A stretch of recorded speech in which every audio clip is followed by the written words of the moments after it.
जय श्री कृष्ण जय श्री राम। आज आप सुनांगा जेठ अमावस की कथा। एक गांव में एक साहूकार रेवतो। बिन साहूकार गए 7 बेटा और एक बेटी ही। 7 बेटा को ब्याह तो हो गयो, पर बेटी अभी कुंवारी। तो बिन साहूकार के घरे एक जोगी रोजाना भिक्षा लेने वास्ते आवतो। जद बहुआ भिक्षा डालती तो वो राजी राजी ले जानतो और बाना आशीर्वाद देतो। अगर कदी वह बेटी भिक्षा डालन जानती तो वो भिक्षा लेनू मना कर देतो और कहतो के बेटी तू सुहागण होगे भी तेरे भाग्य में बहुत ही ज्यादा दुख लिखेड़ो है। तो बिन जोगी की बात सुन गे बा साहूकार की बेटी बहुत ही दुखी होती और सोचती रहती भी जोगी ना जाने मन ये क्या मस्ती की वे।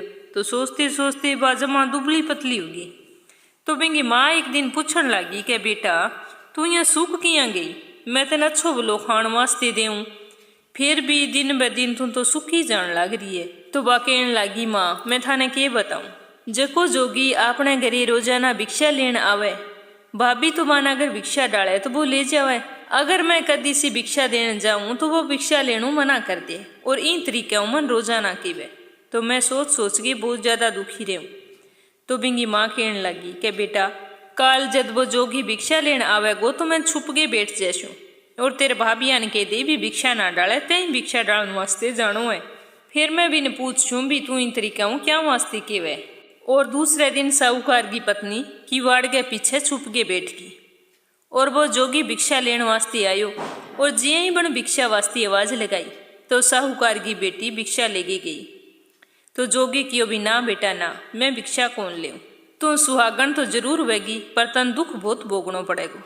तो बिंगी माँ की वाड़ पीछू निकल गई आई और जोगी ने पूछन लगी के महाराज मेरी बेटी एक तो थाने भिक्षा देवे और ऊपर थे इन तरीके की बददुआ देव। तो साहूकार की पत्नी की बात सुन गई। वो जोगी कहन लग्यो के बेटा मैं इन्हें बददुआ कौन देऊँ, इंगे भाग में यही लिखेड़ो है। तो जोगी की बात सुन गे साहूकार की पत्नी ने बहुत ही ज्यादा दुख हुयो और वह कहन लगी के महाराज जब थे इंगो कारण जानो तो इंगो निवारण भी जानो, मैं थारा गए हाथ जोड़ू, इन समस्या को कोई समाधान बताओ, के करूं जके की वजह मेरी बेटी सुखी उचे। तो वो जोगी कहन लग्यो के विधाता को लिखेड़ो कौन टाल सके। तो साहूकार ने कहन लगी के अगर थे चाहो तो इन समस्या को कोई समाधान जरूर निकलेगो, मैं थारा गए हाथ जोड़ू, मन कोई ईशो उपाय बताओ जके हूँ मेरी बेटी गए विधवा होने को बेटल जे। तो जोगी कहन लग्यो कि उपाय तो बहुत ही ज्यादा कठिन है, अगर थे कर लोगा तो जरूर थारी बेटी पर आइडिया समस्या दूर हो जाएगी। 7 समुद्र पार एक सोमा धोबिन रेवे, बा हमेशा ही अमावस को व्रत करे।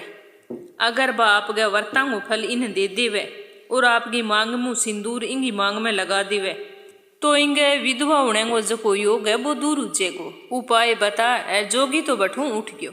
बीऊ बाद में साहूकार ने जोगी की सारी बात बताई और केओ भी मे माँ बेटी मी सोमा धोबी ने ढूंढन वास्ते जास्या। तो साहूकार कहन लग्यो भी ठीक है जाओ बिंगो पतो करो। तो आप गए पति की आज्ञा पागे साहूकार ने आपकी बेटी ने ले गए सोमा धोबिन की तलाश में निकल गई। रास्ते में बहुत ज्यादा गर्मी, माँ बेटी दोनों चालता चालता भूख प्यासू बेहालूगी। तो एक पीपल के पेड़ के नीचे आराम करने वास्ते बैठ गई। जदी बिंगी माँ एकदम देखियो क्या एक सांप जान लाग रही है जो को पेड़ के ऊपर चटे और पेड़ के ऊपर तो गरुड़ का पक्षी घोंसले में छोटा छोटा दिखन लाग रहा बिन। तो बन सोचो भी वो तो अनचढ़ता ही मार देगो। तो बन लपक गिर भी सांप ने पहला ही मार दियो। थोड़ी देर बाद में गरुड़ नहीं बैठा आ गया। तो बांजी ही बैठा खून देखियो गिरेडो। तो बां सोचियो भी मारे बच्चा न मन लागे भी यहाँ माँ बेटियां मार दियो। तो बेबी पर चोंचा मारने लग गया। तो साहूकार ने कहने लगी कि मैं तो थारे बच्चा ने ही सांप बचायो है, यहाँ के बन सांप का नहीं इशारो करियो। तो सांप ने मरेडो देख के गरुड़ के समझ में सारी बात आ गई। तो बन आपकी गलती वास्ते क्षमा मांगी और बा माँ बेटिया ने कियो भी मैं थारों बहुत ही ज्यादा खुश हूँ, आज थे जो भी कुछ मांगना चाहो वो मांगो मेरा। तो साहूकार ने कहने लगी कि मन और तो कुछ कौन चाहिए पर मन 7 समुद्र पार जानो है, मेरी समझ में कौन अब यह समुद्रान पार किया करूं। तो गरुड़ माँ बेटिया ना आपकी पीठ पर बिठा गे 7 समुद्र पार सोमा धोबिन के घरे पहुंचा दिया। सोमा धोबन गई 7 बेटा और बहुआ बे बहुआ आपस में काम वास्ते बहुत ही ज्यादा लड़ाई करती। तो साहूकार ने सोचो कि सोमा धोबिन ने खुश करने को एक ही तरीको है कि आपा दोनों माँ बेटी सुबह जल्दी उठ गए इंगे घरे सारो काम कर चीसा तो एक दिन जरूर अपना खुश हो जाएगी। तो अबे रोजाना मुंह दे रहे माँ बेटी आती और सारो काम कर देती। तो सुबह उनता ही जिये सोमा धोबिन देखती तो सोचती घर को सारो काम करेड़ू है ओ कौन करे, इतनी समझदार किसी बहू होगी। अगर आने पूछूं तो सारी कैसी मैं करियो सारी समझदार हो जाएगी। तो मन चुपचाप देखना चाहिए भी किशोरी जल्दी उठे और काम करे। तो दूसरे दिन सोमा धोबिन तो सोई कोनी, देखती रही भी देखूं सुबह किसी बहू जल्दी उठ कर सारो काम करे। तो देखियो तो मैंने लाग्यो भी एक औरत घर के बाहर आन लाग रही है और घर को सारो काम करके चुपचाप वापिस जान लाग रही है। तो सोमा धोबिन भी कन जागे पूछो भी तू कौन है और मारे घर को काम तू क्यों करे। मैं तो यहाँ सोचो भी मेरी बहुआ करे जबकि काम वास्ते काल ताई तो इतनी बुरी तरह लड़ती और काम तो तू करके जावे। तो तू मन यहाँ बता भी मेरे घर को काम के स्वार्थों करे।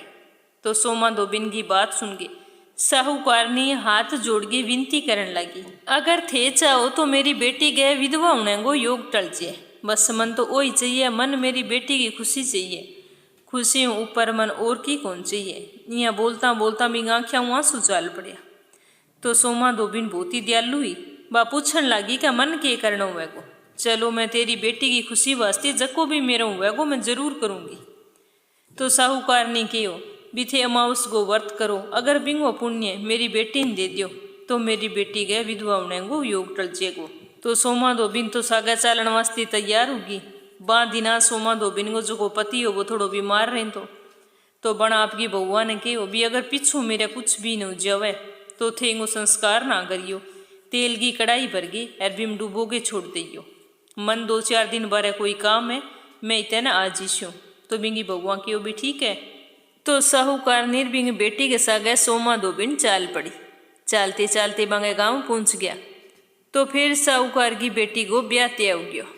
जद बारात आई और दूल्हो फेरा मांगे बैठियो तो सोमा धोबिन एक हांडी एक कटोरी में दूध और कच्चो सूत लेके बठ बैठी। जिया ही फेरा शुरू हुआ तो कालो नाग बठे दूल्हे डसन वास्ते आयो।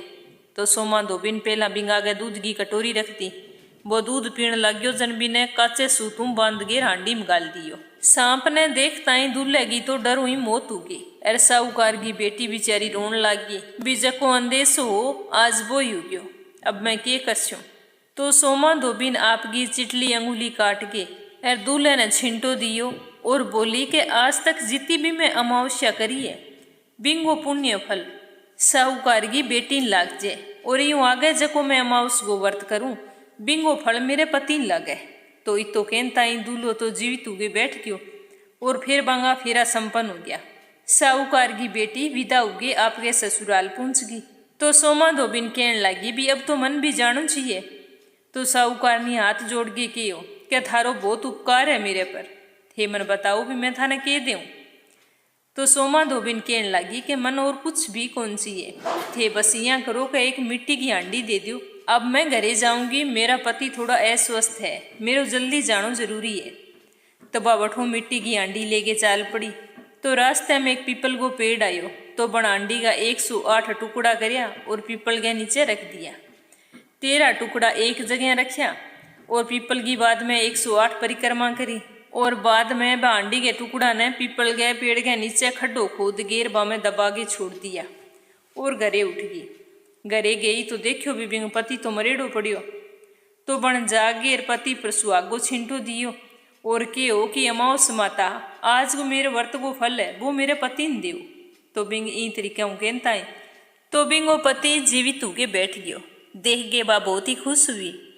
तब भी बांगे घरे एक ब्राह्मण आयो जो को वो हमेशा ही आनतो और सोमा धोबिन अमावस को व्रत कर गिर बिन दान पुण्य करती।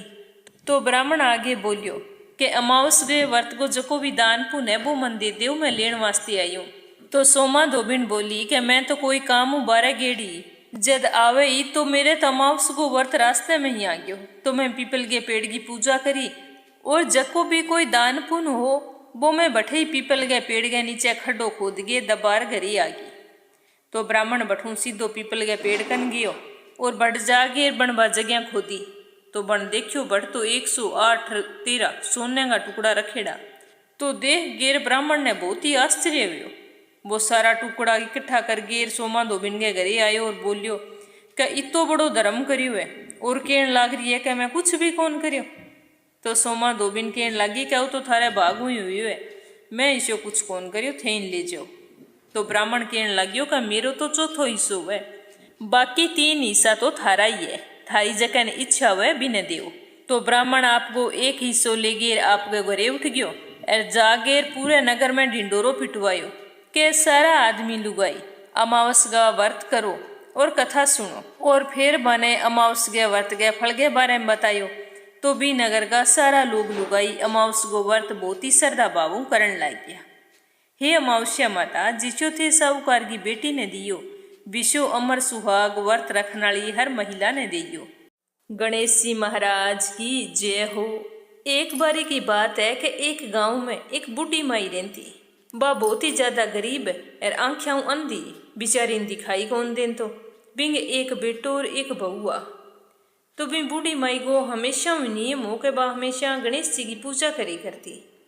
सुबह जल्दी उठती, नहा धोगे गणेश मंदिर जानती, गणेश जी की पूजा करके आती, भोग लगाती, सिंदूर तिलक करती, रोज की रोज दुर्वा चढ़ाती। हमेशा आपके मन में गणेश जी को स्मरण रखती।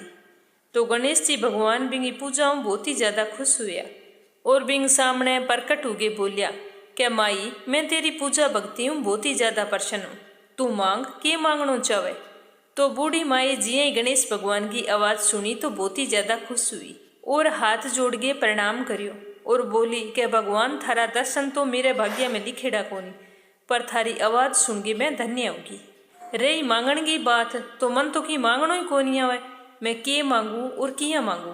तो गणेश जी भगवान कहन लग गया कि अब तो तू घरे जा, तेरे बेटे बहू ने पूछ के आई, काल मैं फिर आशू जद मांग ले। तो बूढ़ी माई क्यों भी हाँ आप बात तो थारी ठीक है, अब मैं घरे जाऊं पूछ के आऊं और काल फिर आगे थाने बताशूं। तो बुढ़िया तो बहुत ही ज्यादा खुशी खुशी आपके घरे आई और आगे सारा पहला आपके बेटे ने आपके कन्ने बुला के बिठायो और पूछन लगी कि बेटा आज मन तो गणेश जी दर्शन दिया है, अरे बा मन की हो भी तू की मांग ले, अब मन तू ही बता भी मैं के मांगू, मेरी तो समझ में की आवे कौन। तो बिंग बेटो बोलियो कि माँ तू धन मांग ले, धनु तो सारो ही की वे, तै सारी उम्र पूजा करिए आपने धन उज्जे तो यूं मोटी बात के वेगी। तो बूढ़ी माई मन ही मन सोचती रही भी निरे धनु तो के वे, बेटे तो के दियो भी धन मांग ले, चलो बहू न और पूछूं। बा बहू कन जागेर कहन लगी क्या बेटा आज तो मन गणेश जी दर्शन दिया, अरबे के वा भी तू मांग मैं तेरी पूजाऊं बहुत ही ज्यादा खुश हूँ, तो तू मन बता भी मैं के मांगू। तो बिंगी बहू सुन गेर बहुत ही खुश हुई और कहन लगी कि अम्मा जी थे यहाँ करो नाती मांग लियो, सारा पोता पोती वे खिलावे और बिना पोता पोती तो मुक्ति कोनी वे आदमी की। तो मेरो तो थाने ओ ही कहनो है भी धन बिना तो सरजे और औलाद बिना कौन सरे, तो थे यहाँ करो नाती मांग लियो। तो बूढ़ी माई सोचन लगी कि तो सारा आप के मतलब की बात करे, चलो मैं मेरी पड़ोसन कन जागे आऊँ बिन जागे पूछूं, बा के वे बा के सी भी ही मैं करस्यूं। मन में सोचती सोचती बूढ़ी माई पड़ोसन के घरे गई, जार आवाज लगाई कि बहन घरे है के, बा के हाँ भाई घरे ही हूँ, आज बोल तू कि यहाँ आई, तन तो गणेश जी की पूजा में फुर्सत कौन मिले कती, आज तन मेरी याद किया आई। तो वह बोली कि मन तो आज गणेश जी दर्शन दे दिया, अरे बे कहन लग रहा भी तू मांग तन के मांगनो है, बेटे ने कहो तो बेटो तो कह धन मांग ली, बहू ने कहो जन कह पोतो मांग ले, अब तू मन बता भी मैं के मांगू। बे तो सारा आप के मतलब की बात करे, ए तू तो मेरी सखी सहेली है, सदांगी सागे रेड़ी है, उठेड़ी बैठेड़ी है, तू मन बता भी मन के मांगना चाहिए। तो सारी बात सुन गेर पड़ोसन बोली के बहन क्यों तो तू धन मांगे, थोड़ा सा दिन तो जिएगी, क्यों मांगे नाती, किशो तेरों खिलाई जे, मेरी बात मान तू आँखियाँ की रोशनी मांग ले, जकम तेरी सारी जिंदगी आराम कट जी सी। तो बूढ़ी माई बिन तो कह दियो भी ठीक है, एर घरे आगे सोचन लगी भी आँखियाँ की रोशनी मांग ले स्यूं तो फिर आँखियाँ देख स्यूं के कि देखने तो होना चाहिए नहीं, सुख तो जीवन में सारा ही होना चाहिए। मैं तो पूजा पाठ करी हूँ तो यूँ वास्ते करी हूँ मेरे घर परिवार सारो ही सुखी रहे, कोई मैं मेरे आप का सुख खातर तो करी कोनी। और 4 दिन जे आँखियाँ की रोशनी ना आसी तो के जिसी, अब तो राम के घरों बुलाओ आने वालो है, यार आज ही तो के जी भी आँखों के देखियो। बात तो बेटे की सही है, बहू की सही है, पड़ोसन की सही है। यहाँ सोचती सोचती बूढ़ी माई तो सोगी। अभी रात ने नींद को नहीं आवे, सारी रात सोचने समझने में ही बिता दी। जिये सुबह भी तो उठ के जल्दी सी बातों नहाई और नागेर गणेश मंदिर का नी चाली। बठे जागेर गणेश जी की तिलक लगाई और दुर्वा चढ़ाई, पूजा करने लागी। जिये बिंगी पूजा समाप्त हुई तो गणेश जी तो फिर प्रकट हुआ, आवाज लगाई क्या बूढ़ी माई मांग के मांगे, पूछिए बेटा भगवान। तो बूढ़ी माई गणेश जी ने प्रणाम कर गेर कहने लगी कि हाँ महाराज मैं पूछिए। अगर थे मेरी पूजाओं सच्ची प्रसन्न हो तो थे यहाँ करो मन द्यो 9 करोड़ की माया, ए निरोगी काया, अमर सुहाग और आँखों की रोशनी, नाती द्यो पोता द्यो परिवार का सुख द्यो सारा, और अंत में मन द्यो मोक्ष। तो वो सुनता ही गणेश जी क्या बूढ़ी माई तैं तो मन ठग लियो, और मन ने क्या ही मन मांगनो ही कोनी आवे। मांगण लागी जन 4 शब्दां में सारो ही की मांग लियो। फिर भी कोई बात कोनी, तैं सारी उम्र मेरी भक्ति करी है और मैं तेरी भक्ति हूँ बहुत ही ज्यादा खुश हूँ।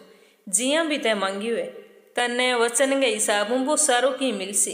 तो गणेश जी के आशीर्वादों मंदिर में बूढ़ी माई के आँखों की रोशनी आ गई। तो बन गणेश जी का दर्शन करिया, प्रणाम करियो और बहुत ही राजी भी बिचारी कहने लगी कि हे भगवान मेरे बरगोई कोई भाग्यशाली उसी के आँखों की रोशनी आंता ही सारा पहला थारा दर्शन मिले है मन। तो गणेश जी बिना आशीर्वाद दे गिर अंतर ध्यान हो गया और बूढ़ी माई जिया भी मांगियो बिन सारों की मिल गयो। तो बन आप गए गणेश जी गए पूजा गए पुण्य प्रताप, आप गए जीवन गए सारे सुखा को भोग करियो। धन उग्यो तो बेटो राजी उग्यो और पोतो उग्यो जन बहू राजी उगी। अब तो बिंगो घर हरियो भरियो उग्यो। बूढ़ी माई की खूब सेवा होती और बूढ़ी माई तो बिया रोज की सुबह नहाती धोती और गणेश मंदिर जागे और गणेश जी की पूजा करके आती। हे गणेश जी महाराज जिसो थे भी बूढ़ी माई दियो विशो सारा नहीं दियो। जको थारी पूरे श्रद्धा भावों पूजा करे, कथा सुने या सुनावे या फिर हुंकारा भरे, बंगे सारा की मनोकामना पूर्ण करियो। थारो आशीर्वाद मारे सारा पर हमेशा बनाई रखियो। अब आपा सुनांगा लपसी और तपसी की कथा। आ कथा हर व्रत कथा के बाद में आपा ने जरूर सुननी चाहिए। अगर आपा व्रत रखा व्रत कथा सुन गए और लपसी तपसी की कथा ना सुना तो आपा ने भी व्रत को कोई पुण्य फल कौन मिले कि वह के बिंगो फल लपसी न मिले। एक लपसी एक तपसी नाम का 2 भाइया, वे हमेशा ही सगे सगे देवता। तपसी हमेशा भगवान की तपस्या करतो और लपसी को काम हो कर रोजाना 1.25 सेर की लापसी बना गे और भगवान ने भोग लगा गे और जीम लें। तो बिन कोई पूजा पाठ हूँ क धर्म कर्म हूँ बिन कोई मतलब को नहीं हो। एक दिन कोई बात ने ले गए दोनों भैया में लड़ाई होगी। तो दोनों लड़ता लड़ता कहने लग गया कि मैं बड़ो हूँ, वो कह मैं बड़ो हूँ। तपसी कह भी मैं रोजाना भगवान की तपस्या करूँ तो मैं ही बड़ो हूँ। लपसी कह भी मैं रोजाना 1.25 सेर की लापसी बनाऊँ और बिंगो भोग पहला भगवान ने लगाऊँ तो ई वास्ते मैं बड़ो। तो बिन टाइम ही बठू नारद जी जान लाग रहा। तो बानैया लड़ता देख गेर बांखन आगे पूछो भी थे दोनों लड़ाई क्यों करने लाग रहे हो। तो तपसी की भी मैं बड़ो, लपसी के भी मैं बड़ो, अब थे ही बताओ ही मार दो ना मुकुन बड़ो है। तो नारद जी सोचन लग गया और फिर के हो के मैं थाने अब तो की कौन बता सकूं भी थार दोना मुँह कौन बड़ो है। कल आऊँगा और फिर थाने जरूर बताशूँ भी थार दोना मुँह कौन बड़ो है। अब दूसरे दिन लपसी तपसी ना दोगी आपकी रोज की जकी भगती बा करने लग गया। लपसी तो लापसी बनाने लग गया और तपसी तपस्या करने लग गया। तो नारद जी आया और छुप के खड़ गया। खड़ गए 1.25 करोड़ की एक अंगूठी बां दोना आगे रख दी और बां दोना ने ध्यान कौन लगन दियो। तो तपसी तो पूजा करते करते धीरे सी आंख खोली जन सामने अंगूठी पड़ी दिखी। तो बनता अंगूठी चक्की राप गए पैर नीच दबा ली और लपसी को ध्यान तो अंगूठी का नहीं गियो पर बण कौन ध्यान करियो। बण तो आप ये बस लापसी बनाई और भगवान ने भोग लगाई और लापसी खाने वास्ते बैठ गयो। तो नारद जी बंगसा में आ गया। आंता ही दोना पूछो भी बताओ नारद जी मार दोना मुँह बड़ो कौन है। कल थे के गया भी मैं कल आ गया थाने बता देशो भी मार दोना मुँह बड़ो कौन है। दोनों बेसब्रियों इंतजार करे भी नारद जी किन बड़ो बतासी। तो नारद जी तपसी का नहीं देख गेर कहने लग गया कि तुम इतनी तपस्या करे बिंगे बाद भी तेरी चोरी करने की आदत कौन गई। भले ही लपसी पूजा पाठ ना करे पर बिंगो जको नियम है लापसी बना के भगवान ने भोग लगानो तो वह बहुत ही मोटी बात है भी आपके नियम को पालन करना। इंगे आगे भी अंगूठी पर अण अंगूठी का नहीं कोई ध्यान कौन करियो। और तेरी नजर जिया ही अंगूठी पर पड़ी तो तै बाजगे सी अंगूठी दबाने की कोशिश करी, तो ई वास्ते तो लपसी बड़ो है। पूजा पाठ करे हूँ आदमी ज्यादा मोटो या मान कौन बने। बिंगा जक्का भी कोई एक दो नियम हुए बांगो अगर श्रद्धा पालन करतो रिवे और भगवान को नाम लेतो रिवे, चाहे भगवान के नाम भोग लगाओ या कोई और दान पुण्य को काम है जको करो, पर करो नियम तो वो ही आदमी बड़ो उसी। तो आज थारे दोना मुंह लपसी बड़ो है।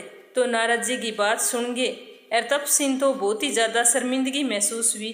जब वो हाथ जोड़ के नारद जी कहने लग्यो कि मैं तपस्या तो सारी उम्र करी हूँ, पर आ गलती तो मेरा होगी, मेरी गलती माफ करो। और अब मन बताओ भी मेरी तपस्या को फल मन किया मिलेगो। मैं आइंदे बाद कदी चोरी कौन करूं, चोरी की कदी मन में ही कौन लियाऊं। तो तब से निया तपस्या करता देख गे नारद जी कहने लग्या कि अगर कोई ब्राह्मण ने भोजन करवागे दक्षिणा ना देसी तो वो पुण्य तन मिलसी। अगर कोई सुबह रोटी बनागे और रोटियों ना बनासी तो वो पुण्य भी तन मिलसी। अगर घरे सारा ने रोटी जिमावे और गा कुत्ते ने रोटी ना देवे तो बिंगो पुण्य फल भी तन मिलेगो। अगर कोई बहन है सुवासनी है बिना पतिवल देगे तागो ना देवांगा तो वो भी पुण्य तन मिलेगो। और अगर कोई दीपक जलासी तो बिंगो फल भी तन मिलसी। आंगन लीप गे और चौकियों ना लीपसी तो बिंगो पुण्य भी तन मिलसी। और थेपड़ी थाप गे थपेड़ियों ना थापे तो बिंगो पुण्य भी तन मिलेगो। और अगर कोई व्रत राख गे और सारी कहानियां सुन ले और थारी लपसी तपसी की कहानी कोई ना सुनेगो तो बिंगो पुण्य फल भी तन ही मिलेगो। के वह के 20 दिन हुई हर व्रत कथा के बाद में लपसी तपसी की कहानी सुनी जावे। कथा समाप्त होता ही कमेंट बॉक्स में शिव गौरी की जय हो जरूर लिखियो।